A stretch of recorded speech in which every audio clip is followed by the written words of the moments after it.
understand that they've encouraged all of the Catholics in Lebanon to be present at this Mass today. Yes, of course, everyone is invited, and I was told that there was not enough space to the big mass of people that were gathered there, but also those who could not make it, they were on the TV because everybody was waiting to see what the Pope has to say for them. Mm-hmm. Now, I understand that there is an estimated 350,000 people at this Mass, and I believe we have images coming soon from Beirut. So Beirut is the capital of Lebanon. Here we see now the Pope Mobile and a sea of people in Beirut. So Beirut is the capital of Lebanon, and it would also be Lebanon's biggest city.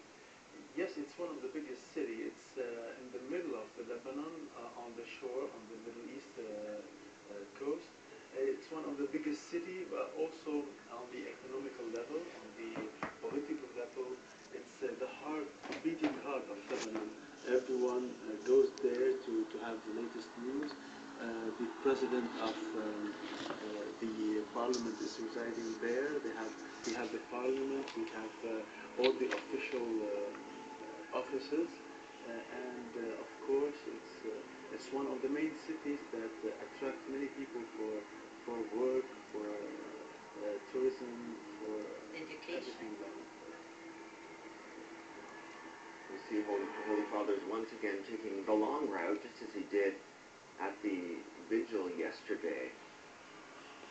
It was a vigil with young people held outside the Maronite Patriarchate, and it was really a spectacular, spectacular evening full of traditional music, and the Holy Father giving a very personal address to the young people. Certainly not, I mean, he's capable of giving, very academic, very philosophical addresses, and then when he gets together with the young people, you really get to see his heart. Yes, he was the one who is encouraging them to go forward in their life, not to fear the difficulties that they will encounter in life. And what struck me most is that at the beginning of this year of faith, he told them that they have to cherish and to study the catechism, to know the essential of their faith, not to be afraid, not to be discouraged by all the difficulties in life, to be open to others, to make space for the other in their life, and to be the herald of the gospel of life. Speaking of the catechism, there was a giant version of the UCAT, the Youth Catechism, that was created a couple of years ago, and I understand that now it's been translated into Arabic. Yes, indeed. Yesterday, all those who participated to this big event left the Maronite Patriarchate with a bag within it, the Arabic version of the UCAT.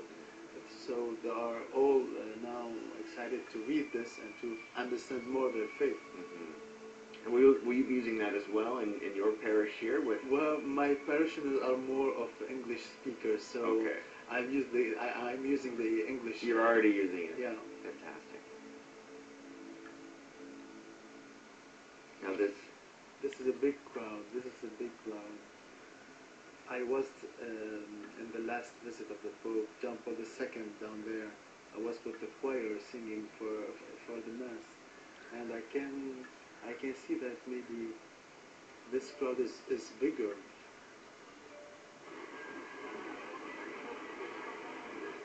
Now it is a fairly short trip, only a 3-day trip that the Holy Father arrived on Friday. And after his welcoming ceremony with the President of Lebanon, Michel Sleiman, he went to the Basilica of St. Paul, a Greek Melkite basilica, one of the eastern rites of the Catholic Church, and he signed an important document called Ecclesia in Medio Oriente, the Church in the Middle East, which was the result of the Synod of Bishops that was held in 2010 in the Vatican. Church leaders from all around the world coming to discuss issues facing Christians of the Middle East. And that document that was signed on Friday is going to be officially presented today at this Mass.